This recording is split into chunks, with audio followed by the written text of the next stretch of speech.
నమస్తే. నేను షేక్ నయీం పాషా, తెలుగు ఉపన్యాసకుడు, ప్రభుత్వ జూనియర్ కళాశాల నయాబజార్ ఖమ్మం. మనం ఇప్పుడు ఇంటర్మీడియట్ ద్వితీయ సంవత్సరం తెలుగు పద్యభాగం నుంచి ఒక పాఠం చెప్పుకుందాం. పిల్లలు, ఈరోజు మనం ఆరుద్ర పురుగు టి కృష్ణమూర్తి యాదవ్ గారు రచించారు. ఈ పాఠం చెప్పుకుందాం. మరి కృష్ణమూర్తి యాదవ్ గారు హైదరాబాద్ నగరం తెలుసు మనకి. వర్షం పడితే అక్కడ పరిస్థితి ఏంటి, హుస్సేన్ సాగర్ ఏంది, బుద్ధుడు ఏంది, వాటిని వర్ణిస్తూ సూర్యోదయం కానీ సూర్యాస్తమయం కానీ, వర్షాకాలంలో లోతట్టు ప్రాంతాల్లో ఉన్న బడుగు జీవుల వాళ్ళ యొక్క జీవనం ఎలా ఉంది, ఇవన్నీ చక్కటి సరళమైన పదాలతో వచన కవిత్వం. దీంట్లో వీరు దిట్ట, మంచి గుర్తింపు పొందారు కృష్ణమూర్తి యాదవ్ గారు. కృష్ణమూర్తి యాదవ్ గారి పరిచయం: వీరు కరీంనగర్ జిల్లా ముల్కనూరు మండలం కొత్తపల్లి గ్రామానికి చెందిన వ్యక్తి. మరి జీవితకాలం 1914 నుంచి 2004 వరకు జీవించడం జరిగింది. నవంబర్ 6వ తారీఖున 1914లో జన్మించారు. మరి వీరి తల్లిదండ్రులు మల్లమ్మ, మల్లయ్యలు. వచన కవిత్వంలో మంచి పేరు గడించడం జరిగింది. వీరి తొలి కవితా సంపుటిగా తొక్కుడు బండ బాగా ప్రచారంలోకి వచ్చింది. ఈ తొక్కుడు బండ కవిత్వంతోనే అతను వచన కవిత్వంలోకి ప్రవేశించారు. BA వరకు చదువుకున్నారు. లేబర్ డిపార్ట్మెంట్లో అడల్ట్ ఎడ్యుకేషన్ టీచర్గా పనిచేశారు. మరి వీరి రచనలో ఏంటనేది చూస్తే, పిల్లల ఆకాశం పేరుతో బాలల గేయాలను రచించారు. మరి మన గ్రామీణ ప్రాంతాల్లో కానీ నగర జీవితాల్లో కానీ మధ్యతరగతి కుటుంబాలు యొక్క జీవన స్థితిగతుల్ని వీరి యొక్క రచనా నైపుణ్యంతో మనసుకు హత్తుకునేలా తెలియజేయడం జరిగింది. మరి ప్రస్తుత పాఠ్యాంశం శబ్నం కవితా సంపుటి నుండి స్వీకరించబడింది. మరి మంచి సరళమైన నిరాడంబర శైలిలో నడిపించే తన రచనతో అందరినీ అలరించడం జరిగింది. ఈ మహానుభావులు 2004 ఫిబ్రవరి 26వ తేదీన స్వర్గస్థులయ్యారు. ఇక మనం పాఠ్యాంశంలోకి వెళదాం. ఈ పాఠంలోని విషయమంతా హైదరాబాదు, అక్కడి ప్రాంతంలో జరిగే విషయాల మీదే మొత్తం వర్ణించటం జరిగింది మన కృష్ణమూర్తి యాదవ్ గారు. పిల్లలు, కృష్ణమూర్తి యాదవ్ గారు ఆరుద్ర పురుగు వచన కవితలో ఏం చెప్పారనేది ఒకసారి పూర్తిగా చదివిన తర్వాత మనం దాని గురించి వివరంగా మాట్లాడుకుందాం. ఆ కవిత చూస్తే, ఎండాకాలం అంతా సూర్యుడు ఆకాశంలో తెల్ల వజ్రంలా కనిపిస్తాడు. ఎండాకాలం అంతా సూర్యుడు ఆకాశంలో తెల్ల వజ్రంలా కనిపిస్తాడు. నౌబత్ పహాడ్ మీద నుండి దృష్టి సారిస్తే నగరం మీద సూర్యుడు బెలూన్లా వేలాడుతుంటాడు. హుస్సేన్ సాగర్ అలల పెదాల మీద నవ్వుల నురగల్ని చూపుల వలల్లో పట్టుకోవడానికి ప్రయత్నిస్తూ ఉంటాడు. అపార్ట్మెంట్లను, ఆనంద నిలయాలను తాను స్ప్రే చేసే కాంతి సున్నంలో భూమి ఆకాశం మీద చుక్కలను చేస్తాడు. అపార్ట్మెంట్లను, ఆనంద నిలయాలను తాను స్ప్రే చేసే కాంతి సున్నంలో భూమి ఆకాశం మీద చుక్కలను చేస్తాడు. నిజాము నవాబును యూనియన్ సైన్యాలు చుట్టేసినట్టు మేఘాల వర్ష దిగ్బంధనంలో వెక్కి వెక్కి ఏడుస్తూ కూర్చున్న ఆడపిల్ల నగరం. నగరంలో సూర్యుడు కనిపించడమే లేదు. షవర్బాతులా వర్షం.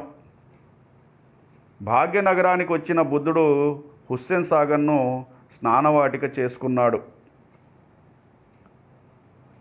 డెన్లో ఉన్న జూలు సింహాల్లా డబుల్ కాట్ రగ్గుల కింద బంజారా గుట్టల్లో, జూబిలీ పర్వతాల్లో వెచ్చగా పడి ఉన్న శ్రీమంతులు.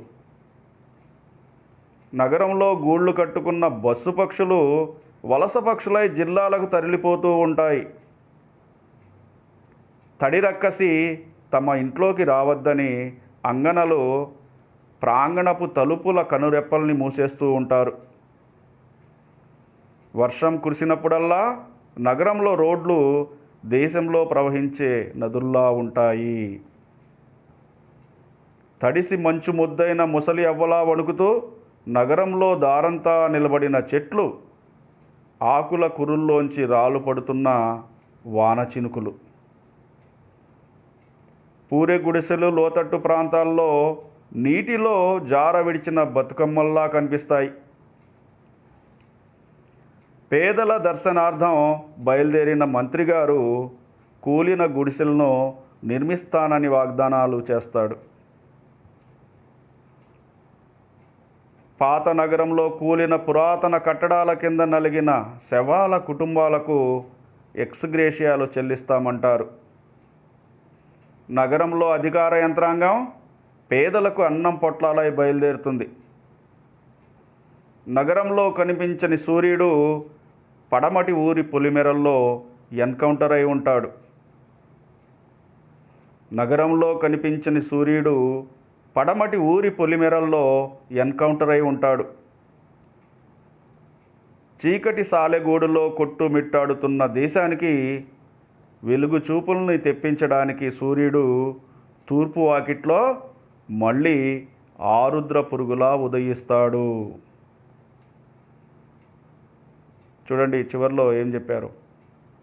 చీకటి సాలెగూడులో కొట్టుమిట్టాడుతున్న దేశానికి వెలుగు చూపుల్ని తెప్పించడానికి సూర్యుడు తూర్పు వాకిట్లో మళ్ళీ ఆరుద్ర పురుగులాగా ఉదయిస్తాడు. ఆరుద్ర పురుగు తెలుసు, వెల్వెట్ పురుగులాగా మనకి వర్షాకాలం వచ్చినప్పుడల్లా భూమి పొరలోంచి బయటకు వస్తుంటాయి, ఎర్రగా మెత్తగా ఉంటాయి.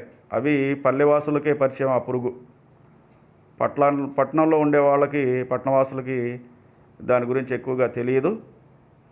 మరి ఆ ఆరుద్ర పురుగుని కృష్ణమూర్తి యాదవ్ గారు సూర్యుడికి ప్రతీకగా తీసుకోవటం జరిగింది. ఇక వివరంగా ఒక్కొక్క వాక్యాన్ని, పాదాలని తీసుకుంటూ మనం చెప్పుకుందాం. మరి ఎండాకాలంలో సూర్యుడు ఏ రకంగా కనబడతాడో ఇక్కడ మొదటి పాదంలో వివరించారు. ఎండాకాలం అంతా సూర్యుడు ఆకాశంలో తెల్ల వజ్రంలా కనిపిస్తాడు. భగభగ అలాడే సూర్యుడు ఎండాకాలం ఇంకా ప్రచండ వేడితో ఉంటాడు. ఆ సందర్భంలో ఆకాశం వైపు, సూర్యుడి వైపు చూస్తే సూర్యుడు ఏ విధంగా కనబడుతున్నాడు? తెల్ల వజ్రంలా మెరిసిపోతున్నాడు. చూడండి ఎంత అద్భుతంగా వర్ణించారు. అలాగే మరి నోబత్ పహాడ్ మీద నుండి దృష్టి సారిస్తే నగరం మీద సూర్యుడు బెలూన్లా వేలాడుతుంటాడు. ఇది చూడండి, ఇందాక తెల్ల వజ్రం అని చెప్పారు, ఇప్పుడు సూర్యుడిని బెలూన్ చేశాడు కృష్ణమూర్తి యాదవ్ గారు.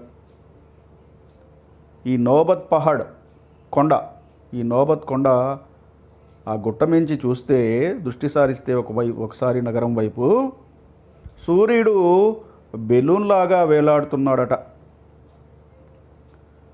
అలాగే హుస్సేన్ సాగరం అలల పెదాల మీద నవ్వుల నురుగుల్ని చూపుల వలల్లో పట్టుకోవడానికి ప్రయత్నిస్తూ ఉంటాడు ఈ సూర్యుడు. దీంట్లో హుస్సేన్ సాగర్ అందాలని వివరించడం జరిగింది.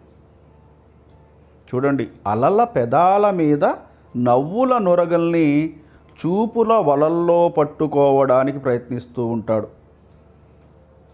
కృష్ణమూర్తి యాదవ్ గారు వచన కవిత్వంలో దిట్ట అని చెప్పుకున్నాం కదా, దానికి ఉదాహరణగా ఈ వాక్యం మనకు కనబడుతూ ఉంది. అదేవిధంగా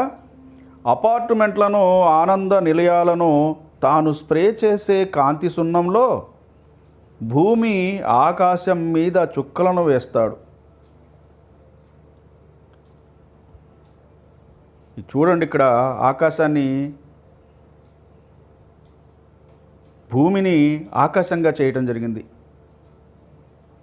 వాటి మీద చుక్కల్లాగా ఈ అపార్ట్మెంట్లు, ఈ బిల్డింగ్లు, వాటి ఏదైతే భవనాలు ఉన్నాయో, తాను స్ప్రే చేసే కాంతి సున్నంలో భూమి ఆకాశం మీద చుక్కలను చేస్తాడట. ఈ విధంగా కృష్ణమూర్తి యాదవ్ గారు ఎండాకాలంలో సూర్యుడు ఒకసారి తెల్ల వజ్రంలా కనిపిస్తున్నానన్నాడు. తర్వాత నోబత్ పహాడ్ మీద నుంచి చూస్తే బెలూన్లాగా వేలాడుతుంటాడు అని చెప్పేసి అన్నారు. అలాగే హుస్సేన్ సాగర్ అలల్ని, వాటి ద్వారా వచ్చే నురగ, ఏదైతే అలల పెదాల మీద నవ్వుల నురగల్ని చూపుల వలల్లో పట్టుకోవడానికి సూర్యుడు ప్రయత్నిస్తూ ఉంటాడు అని చెప్పేసి చెప్పాడు. ఇంకా తర్వాతి పదాలు చూస్తే, నిజాము నవాబును యూనియన్ సైన్యాలు చుట్టేసినట్టు మేఘాల వర్ష దిగ్బంధనంలో వెక్కి వెక్కి ఏడుస్తూ కూర్చున్న ఆడపిల్ల నగరం.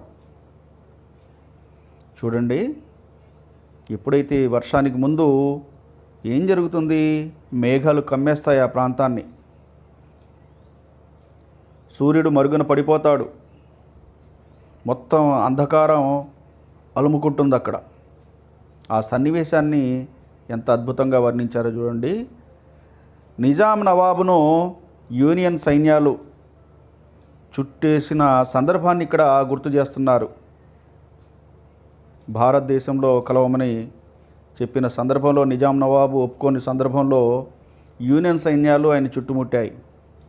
మరి ఆ సందర్భాన్ని గుర్తు చేస్తూ, మేఘాల వర్ష దిగ్బంధనంలో వెక్కి వెక్కి ఏడుస్తూ కూర్చున్న ఆడపిల్ల నగరం.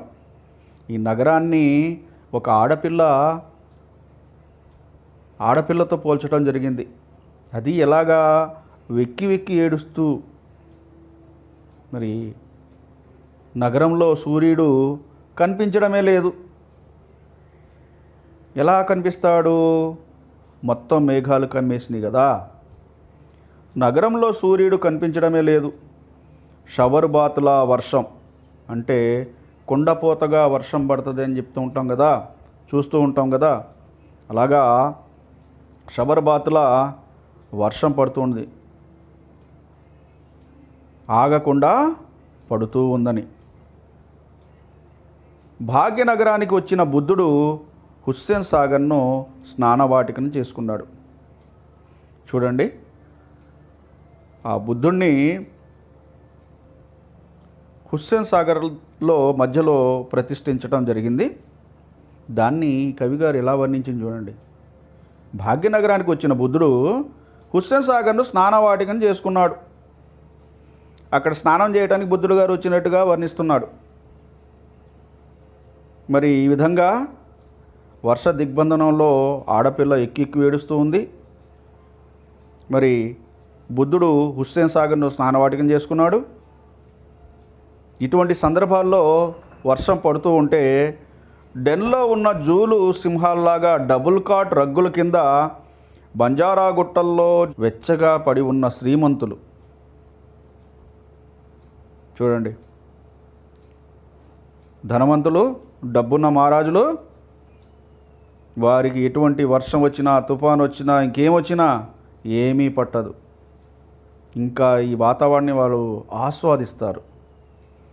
ఏ విధంగా డెన్లో ఉన్న జూలు సింహాల్లాగా వాళ్ళు డబుల్ కాట్ రగ్గుల కింద వేడిగా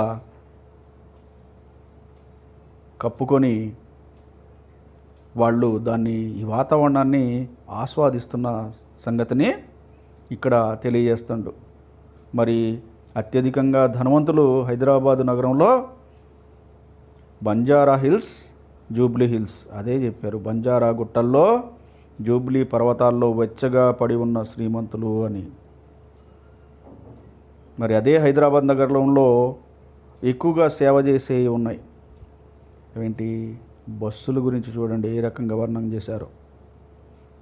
నగరంలో గూళ్ళు కట్టుకున్న బస్సు పక్షులు వలస పక్షులై జిల్లాలకు తరలిపోతూ ఉంటాయి. చూడండి, ఇక్కడ బస్సుల్ని పక్షుల్లాగా వర్ణించారు. నగరంలో గూళ్ళు కట్టుకున్న బస్సు పక్షులు వలస పక్షుల్లాగా వేరే వేరే జిల్లాలకి తరలిపోతూ ఉంటాయి. తడి రక్కసి తమ ఇంట్లోకి రావద్దని అంగనలు ప్రాంగణపు తలుపుల కనురెప్పల్ని మూసేస్తూ ఉంటారు. తడి రక్కసి తమ ఇంట్లోకి రావద్దని అంగనలు అంటే స్త్రీలు ప్రాంగణపు తలుపుల కనురెప్పల్ని మూసేస్తూ ఉంటారు. చూడండి, ఇక్కడ తలుపుల్ని కనురెప్పల్లాగా వర్ణించటం జరిగింది. వర్షాకాలంలో వర్షపు నీరు రాకుండా లోతట్టు ప్రాంతంలో వాళ్ళు ఏదో ప్రయాసపడుతుంటారు, తలుపులు వేస్తూ ఉంటారు. వర్షం కురిసినప్పుడల్లా నగరంలో రోడ్లు దేశంలో ప్రవహించే నదుల్లా ఉంటాయి. మనం వర్షం పడ్డప్పుడల్లా టీవీలో చూపిస్తూ ఉంటాడు, పేపర్ వాళ్ళు రాస్తూ ఉంటారు. చిన్న వర్షానికి రోడ్లు నదులను తలపిస్తున్నాయని చెప్పేసి చాలా వార్తలు చూస్తుంటాం. ఇక హైదరాబాద్ నగరంలో అది పరిపాటి. వర్షం కురిసినప్పుడల్లా నగరంలో రోడ్లు దేశంలో ప్రవహించే నదుల్లా ఉంటాయి. ఆ వర్షం పడుతున్నప్పుడు అక్కడ దృశ్యాలు చూడండి ఎలా వర్ణించారు. తడిసి మంచి ముద్దైన ముసలి అవ్వల వణుకుతూ నగరంలో దారంతా నిలబడిన చెట్లు, ఆకుల కురుల్లోంచి రాలు పడుతున్న వాన చినుకులు. చూడండి, రోడ్ల పక్కన ఉన్న చెట్ల ఆకుల్లోంచి నీళ్లు అలా రాలుతూ ఉంటే దాన్ని ముసలి అవ్వలా వణుకుతూ, నగరంలో దారంతా నిలబడిన చెట్లు, ఆకుల కురుల్లోంచి రాలు పడుతున్న వాన చినుకులు. చూడండి ఈ వర్ణన ఏ రకంగా ఉందో.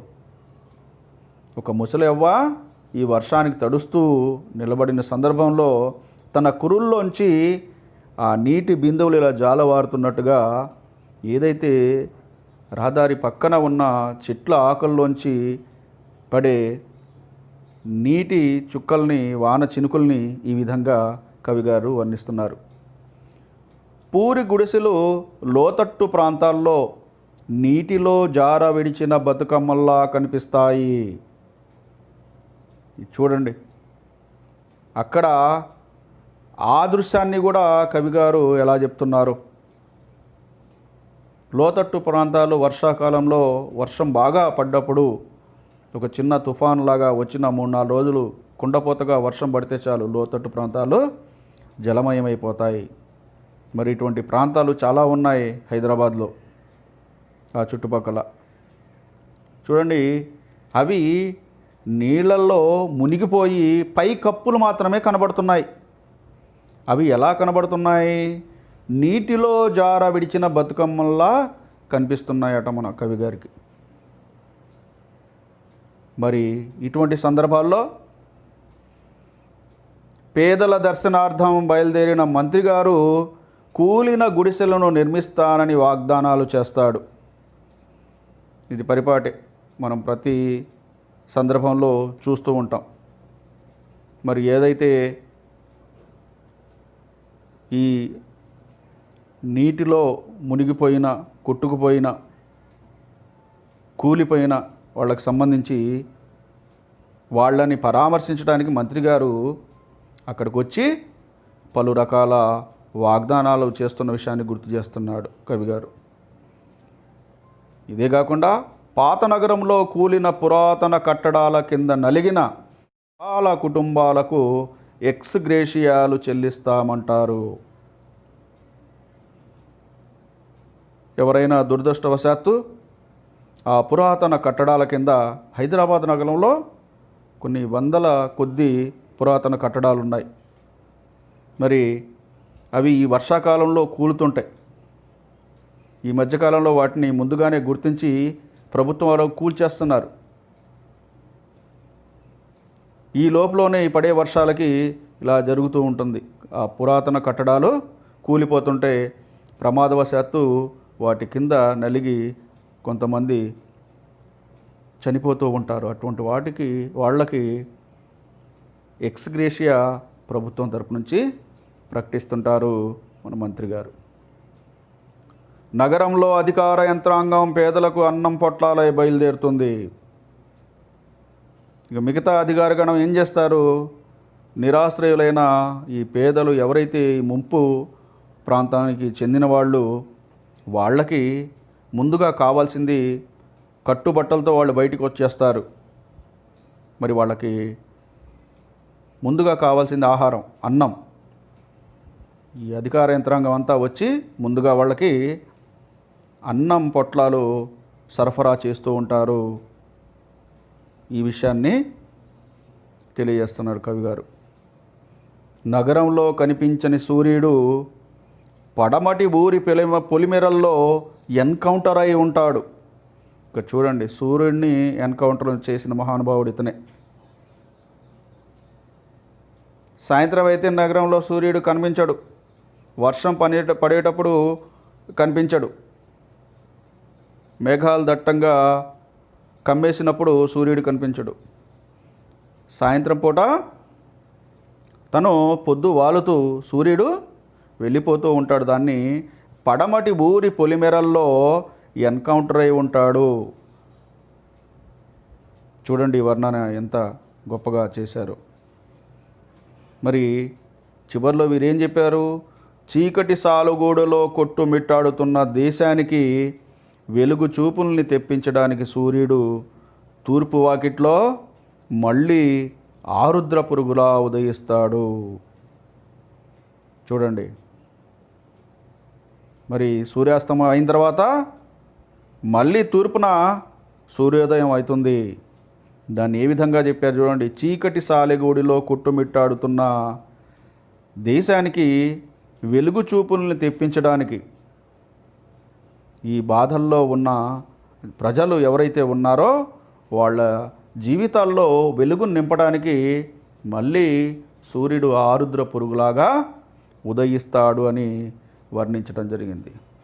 ఇక్కడ చాలా తేలికైన అంశాన్ని సరళమైన పదాలతో ఈ వర్ణన విధానం చూడండి. ఇది కృష్ణమూర్తి యాదవ్ గారి వచనా కవిత్వంలో ఉన్న వారి శైలి ఈ రకంగా ఉంటుంది. మరి ఈ అంశాలన్నీ మీరు జాగ్రత్తగా గుర్తుపెట్టుకోండి. ఎండాకాలంలో సూర్యుడు ఎలా ఉన్నాడు, హుస్సేన్ సాగర్ ఏంటి, నోబత్ పహాడ్ మీద చేస్తుంటే సూర్యుడు బెలూన్లాగా వేలాడటం ఏంటి, ఈ రకంగా మరి వర్షంలో నగరం ఏ రకంగా కనిపిస్తుంది, ఇలాగ తను అద్భుతమైన వర్ణంతో వారి యొక్క కవిత్వం సాగింది. మరి ఎన్ని అంశాలని 1-2 సార్లు విని మీరు అర్థం చేసుకుంటారని ఆశిస్తూ సెలవు.